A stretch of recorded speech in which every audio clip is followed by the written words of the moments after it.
बिहार की ज़रूरत भी थी और आगे भी जो है प्रोग्रेसिव राजनीति होनी चाहिए, जहां बिहार की तरक्की हो, बिहार के लोगों की तरक्की हो। और जो लालू जी ने जो आंकड़ा दिया है और वो सच है।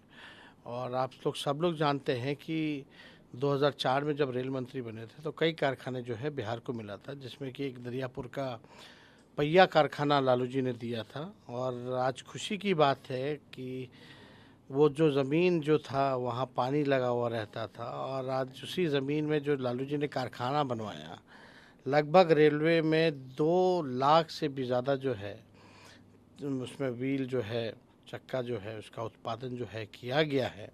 तो ये खुशी की बात है। और 2004 से 9 हम लोगों के बिहार से 22 एमपी थे और 2 झारखंड से थे। और हम लोग जो हैं यूपीए 1 में कांग्रेस के बाद दूसरी सबसे बड़ी ताकत थे। उस समय जो है लगभग यूपीए 1 के दौरान लालू जी के सहयोग से, मनमोहन जी के सहयोग से लगभग बिहार को 1.5 लाख करोड़ का जो है पैकेज जो है उस समय मिला था।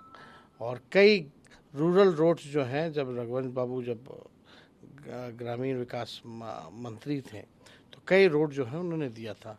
सवाल ये उठता है कि आज के दौर में जब 2019 में आप देखेंगे जो चुनाव हुआ था, उसमें एनडीए को लगभग जो है 39 सांसद गए थे, बिहार को जो है ठेंगा मिला। अब जो है 30 सांसद हैं, कई मंत्री हैं, अभी भी बिहार को जो है ठगा गया है। कोई कारखाना नहीं, कोई नौकरी नहीं, कोई विकास के काम नहीं, कोई विशेष पैकेज नहीं, कोई स्पेशल राज्य का दर्जा देने की बात थी, वो उन लोगों ने मना कर दिया। तो इन लोगों ने केवल जो है बिहार को ठगने का काम किया है। हम लोगों ने काम किया है, काम करके दिखाया है। लालू जी रेल मंत्री थे तो 90,000 करोड़ का मुनाफा था। इस बार के बजट में रेलवे का कोई जिक्र ही नहीं होता।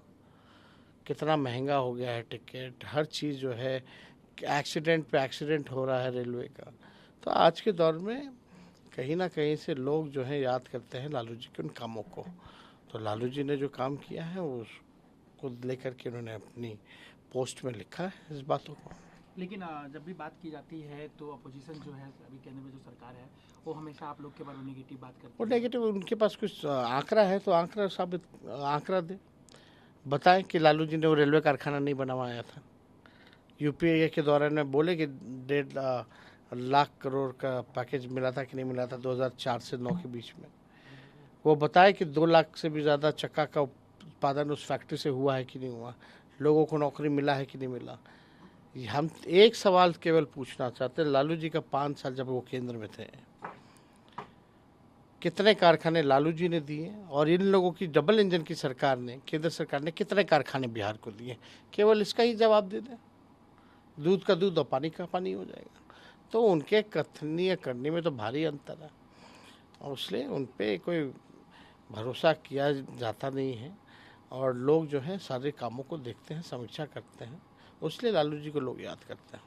बात विशेष राज्य की दर्जे की हो या आरक्षण की बात हो या क्रीमी लेयर की बात हो, वो बीजेपी जब भी आप सवाल उठाते हैं तो कहते हैं कि तो हमारा है, इसके लिए तो हम लड़ रहे हैं, वो तो झूठ का अपना नाम लेने के लिए ऐसा कर रहे हैं, बयान दे रहे हैं। बीजेपी क्या कर रही है?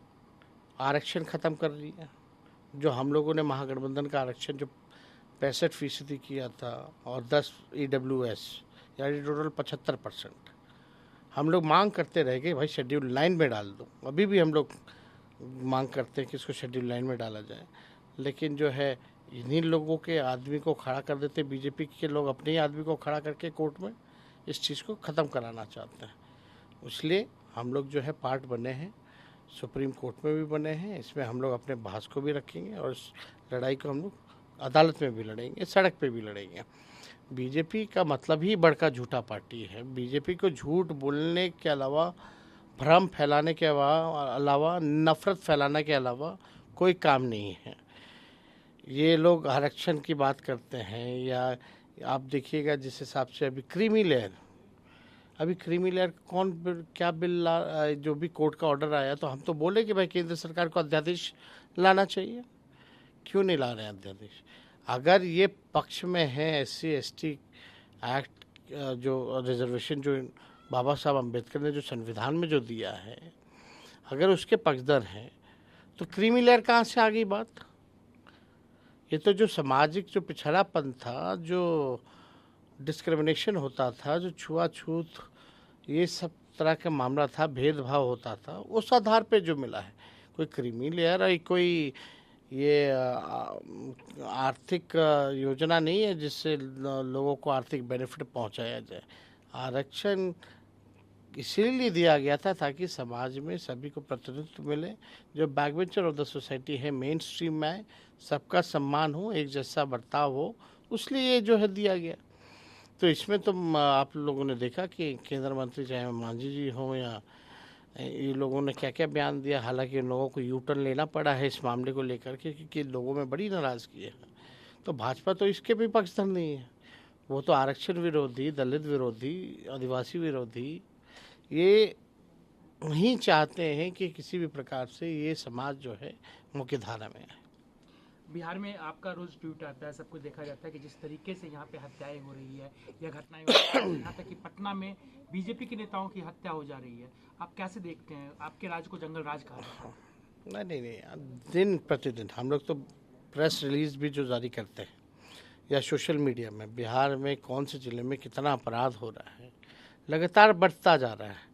सत्ताधारी जो दल के नेता हैं उनकी हत्या हो रही है, हर किसी की हत्या हो रही है, रेप हो रहा है, बलात्कार हो रहा है। लेकिन यहाँ सरकार जो है पूरी तरीके से फेल हो चुकी है। और जिस बात को हम बार बार कह रहे हैं कि मुख्यमंत्री का इकबाल खत्म हो गया है, प्रशासन में नहीं चल रहा, ये बात पूर्णतः सच है, साबित होता दिख रहा है। बिहार में अपराधियों का बोलबाला है। छीना झपटी तो छोड़ी, कितने सीसीटीवी फुटेज में हम लोगों ने दिखाया कि कैसे कैसे जो है अपराधी जो है डकैती का अलग हो रहा है, बैंक रॉबरी का अलग हो रहा है, आपका किडनैपिंग का अलग हो रहा है। इस तरह के मामले लगातार आ रहे हैं सामने, लेकिन पुलिस इन्वेस्टिगेट नहीं कर पाती है, फेल हो जाती है, दोषियों को सज़ा नहीं दिला पाती। एक इसी का उदाहरण हमने दिया था, रुपेश मर्डर हत्या जो हुई थी। कौन है अपराधी, कौन उसको गोली मारा? आज जो है सब बड़ी हो गई, लेकिन अपराधी पता नहीं चल पाता। तो ये तो सरकार जो है पूरी तरीके से अपने पॉलिटिकल बेनिफिट को देखते हुए अपराधियों को संरक्षण देने का काम कर रही है। आज अपराधियों के मन में भय नहीं रह गया, पुलिस का डर नहीं रह गया। इसलिए हम बार बार कह रहे हैं मुख्यमंत्री का इकबाल पूरी तरीके से खत्म हो चुका है।